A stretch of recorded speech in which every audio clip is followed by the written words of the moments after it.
আসসালামু আলাইকুম। আমি মোহাম্মদ আফসার উদ্দিন বলছি।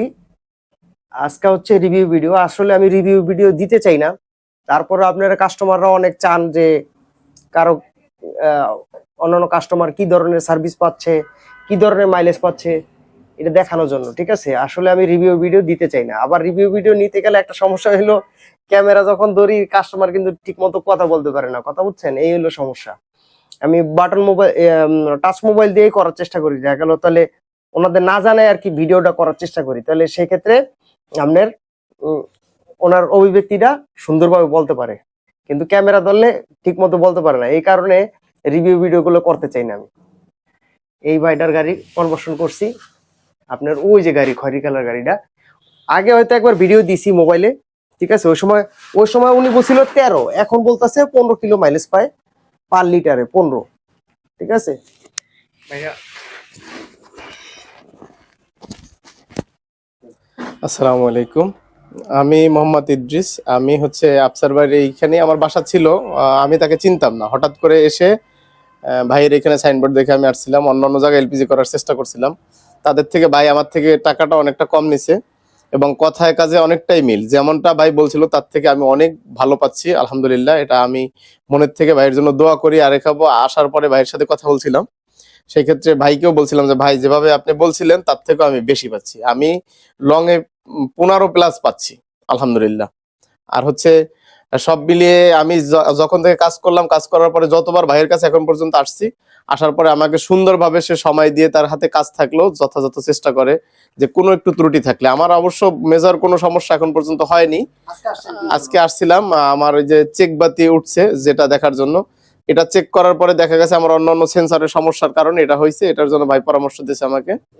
এটা হচ্ছে ইয়া সেন্সর, এবিএস সেন্সর। হ্যাঁ, এবিএস সেন্সরের কারণে, এবিএস ওঠার কারণে বাইকে দেখাইছি। চাকা হচ্ছে স্পিড সেন্সরে, ওনার গাড়িটা কাদা জায়গা চলে, ওই কাদার কারণে কাদা লাগছে। স্পিড সেন্সর আসলে কাদা লাগলে তখন কাজ করতে চায় না, ময়লা হয়ে গেলে।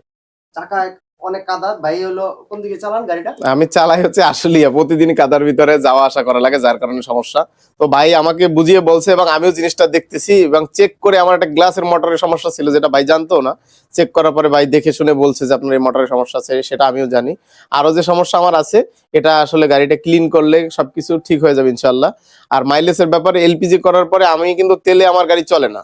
তেলে না চলার কারণে আমার এই যে মোটরটা গেছে, মোটরটা আমি লাগাইতে পারি না আজ পর্যন্ত, যার কারণে সময় পাচ্ছি না। কিন্তু এলপিজিতে আজও পর্যন্ত আমাকে এখন পর্যন্ত প্রায় বছর খানের কাছাকাছি হয়েছে, কোনো কাজ বা কোথাও কোনো কিছুই আমার এখন পর্যন্ত করা লাগে না। এলপিজি ভরতেছি, চালাচ্ছি, আলহামদুলিল্লাহ। ভাইয়ের জন্য দোয়া করি। আর ভাইয়ের এখানে আসবেন, আপনারা কাজ করবেন আস্থার সাথে। আমি আমার মনের থেকে ভাইয়ের জন্য দোয়া করি, আপনারা আসলে উপকৃত হবেন, এটা আমি আশা রাখি। আসসালামু আলাইকুম। ওনার গাড়িটা আমি কনভার্সন করছি, আমার খেয়াল আছে। কোরবানি ঈদ না, রোজার ঈদ, কোরবানি ঈদের চাঁদ রাতে কনভার্সন করছি। ঠিক আছে, কনভার্সন করার পরে সমস্যা হয়েছে, কি জানি সমস্যা হয়েছিল। সমস্যা হয়েছিল আসলে ওই যে তেলের লাইনের সমস্যা ছিল, তেলের লাইনের সমস্যা হয়েছিল, বুঝছেন। মানে আমরা কিন্তু ঠিক করতে পারিনি, উনি ওই ওনার ঈদটাই আর কি মারে গেছে, অনেক সাফার করছে। মানে এটা বলতেছি এই কারণে সব কি ভালো আমার এমন না। আমি বলি চাঁদ রাতে কাজ করছি, আমরা কনভার্সন করছি, কনভার্সন ওকে, কিন্তু তেলে ডিস্টার্ব। এখন তেলে ডিস্টার্ব হইলে সমস্যা হচ্ছে, ওনার গাড়ি হচ্ছে আপনার, আমরা চাঁদ রাতে কাজ করছি, চাঁদ রাতে আপনার কোরবানি ঈদের চাঁদ রাতে কাজ করছি। আমার তো আবার পরের দিন যাওয়া লাগবো। এখন এমন সমস্যা হয়েছে যে কনভার্সন করার পর আমরা কিন্তু সকালে রওনা দিব, কিন্তু বাট উনি এই জায়গায় আমার দোকানের সামনে পড়ে ছিল। কি কারণে? ওনার গাড়িটা তেলে স্টার্ট হচ্ছিল না, তেলে সমস্যা। এখনো মনে হয় তেলে ঠিক করে নাই, করছে ডাইরেক্ট করে গ্যাসে চালাচ্ছে, এলপিজি চালাচ্ছে, এখনো তেলে ঠিক করে নাই। ওই সময় যে সাফার করছে ভাই, এত বেজার হয়েছে যে ভাই, হ্যাঁ তো মনে করছিল যে কনভার্সন করে কি ভুলটাই করছি, কি পাপটাই করছি, কথা বুঝছেন। ঠিক আছে, সেটা আমি এই যে তখন বুঝতে পারিনি এলপিজি ফার্স্ট, এবং ওই সময় আমি মনটা আমার খারাপ হয়ে গেছিল যে ভাই তেলে কেন চলে না। কিন্তু যে কোনো একটা অন্য ত্রুটির কারণ হয়েছিল, আমি আজও পর্যন্ত সেটা ঠিক করিনি। কারণ আমার যে গাড়ি তেলে চলে না, এলপিজিতে চলে, আমি নিজে বুঝতেছি না। এত সুন্দরভাবে চলতেছে আলহামদুলিল্লাহ, আপনাদের সবার দোয়ায় বা কোনো না কোনো কারণে আমি ভালো পারফরমেন্স পাচ্ছি, এবং এত ভালো পাচ্ছি যা আমি আশাও করিনি। ঠিক আছে, এটা কনভার্সন করার পরে ভাই কিন্তু প্রথমে চালাইতে পারে নাই। মানে এমন অবস্থা হয়েছে, ঈদের দিন মনে করেন আমার দোকানের সামনে, ঈদের দিনে আমার দোকানের সামনে বসে রয়েছে, মানে ঈদটা পুরো ওনার মাটি। ঠিক আছে, আমার কাজ করার পরেই এই তেলের সমস্যাটা উনি তো তেলে চালাই নিয়ে আসছে, কিন্তু তেলের সমস্যাটা ওই তেলের পাম্পটা জ্বলে গেছে। এখন ঈদের দিন আমি কই যাই ঠিক করবো, আমার আবার বাড়িতে যাওয়া লাগবো।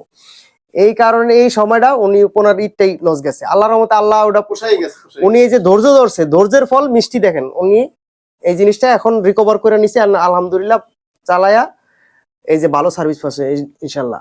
আপনারা আইসাই মনে করেন একটা গাড়ি কিন্তু আমরা ধরলেই কিন্তু ঠিক করে ফেলাই এমন না, একটা গাড়ি বুঝতেও আমাদের সময় লাগে, একটা গাড়ি বুঝতে সময় লাগে। মনে করেন আমরা প্রথমে কাজ করলাম, প্রথমে কিন্তু ডাক্তার অপারেশন করে না, প্রথমে নাপা এক্সট্রা দিব, ওষুধ দিব, খাইবেন, ঠিক না হইলে তখন অপারেশনে যায়। আমাদেরও ঠিক এরকম, আমরা প্রথমে কাজটা দেখি যে অল্পের ভিতরে ঠিক করা যায় কিনা, যদি না যায় সেক্ষেত্রে আপনারা বড় ট্রিটমেন্টের দিকে আগাইতে হবো, কিন্তু ওই পর্যন্ত আমাদের ধৈর্য রাখতে হবো। অনেক সময় কাস্টমার কি করে, ওই পর্যন্ত ধৈর্য থাকে না, ওনারা অন্য জায়গায় চলে যায়, তখন আমরা ওই যে মনে করেন কাজ করার পরে পরবর্তীতে কি হইতে পারে এই রোগটা যে ধর্ম, এই সময়টা কাস্টমাররা দেয় না, তখন আমরাও কিন্তু রোগ ধরতে পারি না। আবার যে অন্য জায়গায় নিয়ে দেখাইতেছে এও ধরতে পারে না, কারণ এ কি করে আবার প্রথম থেকে শুরু করে। প্রত্যেকবার যদি প্রত্যেকটা মিস্ত্রি প্রথম থেকে শুরু করে তাহলে আসলে রোগ জীবনও আপনি সলভ করতে পারবেন না। রোগটা আমি প্রথম দিনে আমি দেখবো, আমি প্রথমে অল্প একটু সলভ করবো। মনে করেন প্রথমে আমার কাছে আসবেন 10% সলভ করার চেষ্টা করবো, বাকিটা আমি মনে করেন পরে আস্তে আস্তে করে এটা রিকভার করে এই জায়গায় আনবো, একটা স্টেজ আনবো। একদিনে ভাই কোনো সময় একদিনে সলভ করা সম্ভব না, ঠিক আছে। আপনারা এই কারণে ধৈর্য হারাবেন না, কাজ করবেন স্টেপ বাই স্টেপ। যে ভাই আজকে 10% করলাম, এখন থেকে আমি এইভাবে বলি যে ভাই আজকে 10% করলাম, কালকে 20% করবো, পরশুদিন 50% করবো, এইভাবে কাজটারে আস্তে আস্তে সামনে আগায় নিয়ে যাবো। কিন্তু এই পর্যন্ত আপনার ধৈর্য ধরতে হবে, অপেক্ষা করতে হবে। ইনশাল্লাহ মাইলেজ তো একটা জিনিসের উপর ডিপেন্ড করে না, অনেক কিছুর উপর ডিপেন্ড করে মাইলেজ, তাহলে এই পর্যন্ত আমাদের সময় দেওয়া লাগবে। ঠিক আছে, ধন্যবাদ, আল্লাহ হাফেজ। আপনারা সবসময় ধৈর্যের সহিত কাজ করবেন।